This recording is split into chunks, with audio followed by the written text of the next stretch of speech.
Pakpattan senior reporter Akhtar Hussain Khan रथ की report के मुताबिक आरिफवाला पुलिस थाना सिटी ने राहजनी की वारदातों में मुलविस गैंग के 5 अरकान को गिरफ्तार करके लाखों रुपए मालियत के 10 मोटरसाइकिल, मोबाइल फ़ोन, असला और नकदी बरामद कर ली। DPO पाकपतन फैसल मुख्तार ने शहर में बढ़ती हुई वारदातों पर DSP सर्कल हाफिज खिजर जमान और SHO और थाना सिटी राय खिजर हयात को खसूसी टास्क दिया, जिस पर पुलिस ने 15 वारदातों को ट्रेस किया। गिरफ्तार मुलजमान में मुबशर हुसैन उर्फ अहमद अली रज़ा उर्फ अली, फरहान वहीद अली रज़ा साकनान मोहल्ला मुजफ्फराबाद और चक 69 भी अगरो शामिल हैं, जबकि इनके 2 साथियों गुलाब उर्फ गुलाबी और शहजाद उर्फ राजा ताहाल फरार हैं। SHO राय खिजर हयात की प्रेस कॉन्फ्रेंस।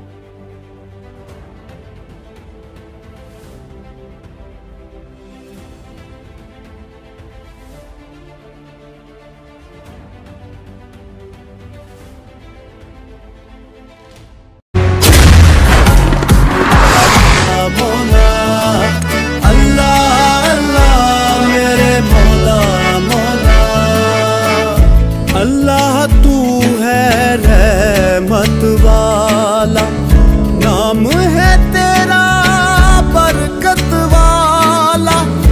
अल्लाह तू है रहमत वाला, नाम है तेरा